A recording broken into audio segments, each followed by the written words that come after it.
A desperate and politically wounded Joe Biden is trying to change the subject after a terrible start to the year. The big guy's already bad poll numbers are sinking fast, and he faces an onslaught of investigations. In his first major speech since losing the House, Biden says, to hell with working with the GOP to make your lives better. He is looking for a fight, dishing the kumbaya talk and unleashing on Republicans who are trying to rein in his reckless spending. This ain't your father's Republican Party. This is a different breed of cat, as they say. MAGA Republicans deliberately choose to inflict this kind of pain on the American people. Why? Why? As I said, they seem determined to be the party of chaos and catastrophe. And now these MAGA Republicans have to introduce another bill. It's going to eliminate the IRS, going to eliminate it completely. The only guys who can go in and look at the complicated tax returns that people have, and replace the IRS, which would be nice, no taxes, right? Except with a 30% national sales tax. And let me be clear, if any of these bills somehow got past the House and the Senate, I will veto them. Lord. Oh, wow. Okay, well, let me start with oh, but Joe isn't going. Sorry, guys. I was so stunned by that, too. But Joe isn't going this alone. The White House seems to have sent Democrats the same talking points. It's a silly, doggone idea. And like I said, over my dead body, we'll fight every day until this thing goes down to defeat. What are the Republicans doing? Team Extreme. The team consisting of extremists who are willing to detonate the American economy. It feels like Republicans only want to have these extreme discussions when a Democrat is occupying the White House. Dana, I'll go back to you again. Taking the offense when you're really in charge of an economy that is a disaster. Gas prices are up 50%, and I won't even go through the list. Is that a good ploy? The Republicans should just play that Cardi B clip over and over again. I'm like, wait, how did the economy get this bad? Why is everything so expensive? How are people supposed to live? Because that actually has a lot of pull. I have to say, I think the Democrats, they are crass. They are doing exactly what you would want to do politically to put them in a position to help him run for re-election. He goes to Virginia today. That's an important state for them. It's pretty much a purplish state because Obama had done very well there, but Youngkin won as a Republican. There's just a purplish state, so they got to lock down Virginia.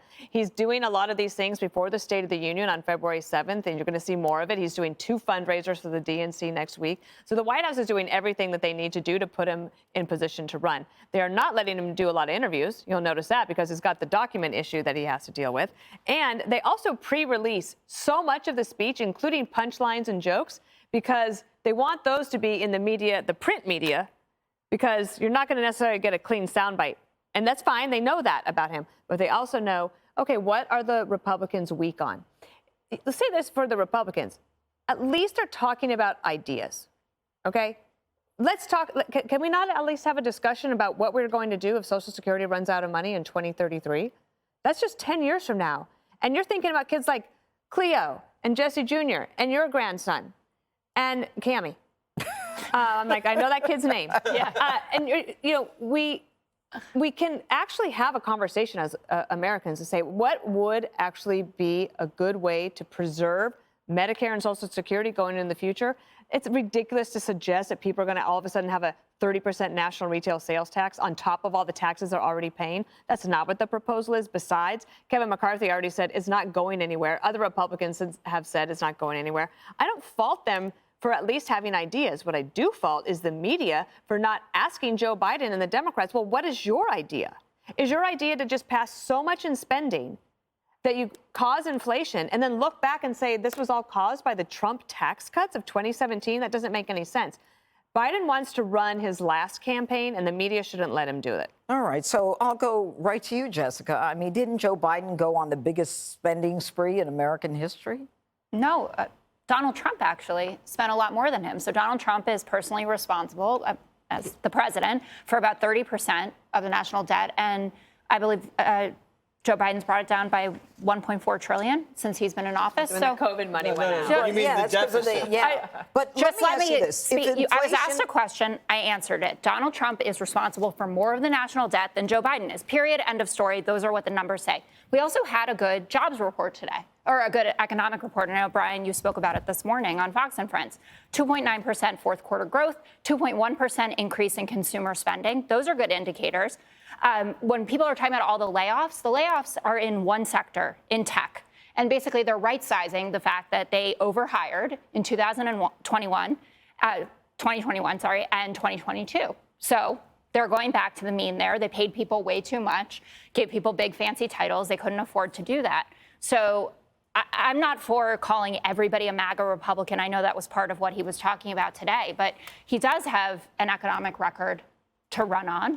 And he does have the fact that you have important representatives, so much so that people thought that he could be speaker, this Kevin Hern, who said we have to make hard decisions about what's going on with Social Security and Medicare. And he's part of a conference of 160 conservative Republicans who have said that they want to look at changing the retirement age. That's something that Nancy Mace, for instance, a Republican, has said is absolute non-starter. McCarthy said that as well. But get your caucus in line. If you don't want Democrats talking about the fact that there are people in your conference who are important to you, by the way, saying that we should raise the retirement age, people are going to pay attention to it and they're going to vote accordingly. Didn't Kevin Hern get one vote for speaker? Yeah. I mean, but he's still more than the rest of them. I mean, that's nobody. All right, there no wasn't one a knew who he was consensus that he was going to be a speaker. Of the No, of House. course not. But he's Brian, not. the truth is that when Donald Trump left office, inflation was 1.7.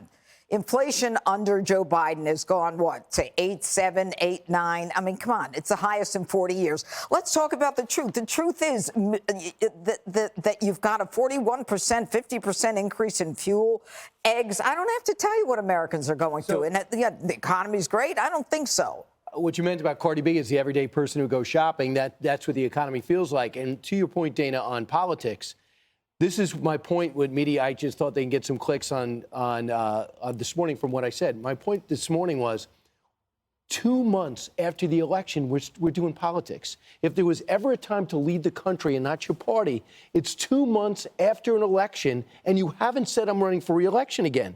So just tell me your vision. You don't have to say, well, I wonder what Buddy Carter wants to do. Now, the fair tax might have some possibilities, but politically it's not the strongest thing. But it's one congressman who brings it forward, just like Rick Scott brings one thing forward, and he grabs onto it. And I just said to myself, he's 80 years old. If you do want to talk about the economy and you do want to say, be honest about it, he still should be upset that inflation's high.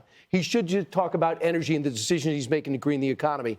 He should talk about the things that are bothering him, the fact that the job market's starting to go a little wobbly, and say, if for his point of view, I'd say, look, I want things to be a little bit better. I'm proud of what I've done, but I think you should get the big picture and compare you to other countries. Joe Biden's strongest argument, I think, is if you compare our economy to other countries, we're doing good.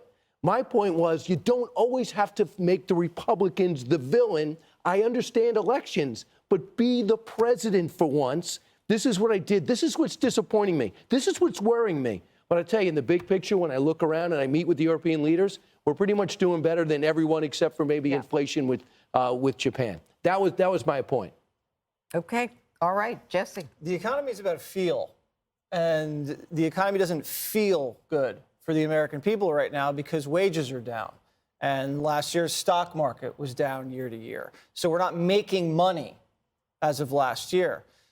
And if you add the gas prices and nasty inflation and the fact they had to jack up mortgage rates, you can't afford to buy a house and people are not, it's like renter nation.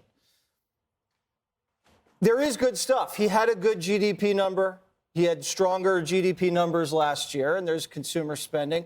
The job numbers have been strong, but people are getting laid off in tech because we're preparing for a light recession. Everybody knows there's going to be a light recession next year. I don't like when Republicans propose big new economic ideas when they're not in power. I like having ideas. Just keep those ideas to yourself and wait for the campaign to start. Campaign's 2 years away. I'm not showing a lot of skin right now. You're like a boxer. You know what I mean? All of a sudden, you're out here, and then he just lands shot to the body. 30% sales tax, maybe that's a good idea. It's not. But I mean, he's opening up big gaping holes for Joe to attack. And then what's the other thing? This guy in Florida wants to slash entitlements. You don't do that. You don't say that. It's just not a smart idea. Want to have to deal with entitlements? Tell everybody that's about 18 to 30 to start having babies. Have a lot of babies. That'll help with entitlements. We should raise the retirement age, by the way. They wrote Social Security in the 50s. You just want to work forever. There you go. Yeah. But we got to Never raise want to it. stop. Brian Kilmeade wants to. Yes. There's your headline, media. Yeah, that's some good clickbait. All right. Hi, everyone. I'm Brian Kilmeade. I want you to do me a favor. I want you to click to subscribe to the Fox News YouTube page. This is the only way that I know for sure that you're not going to miss any great commentary, any great news bites, any great interviews coming your way on Fox. You can get it all here on YouTube. So subscribe right now.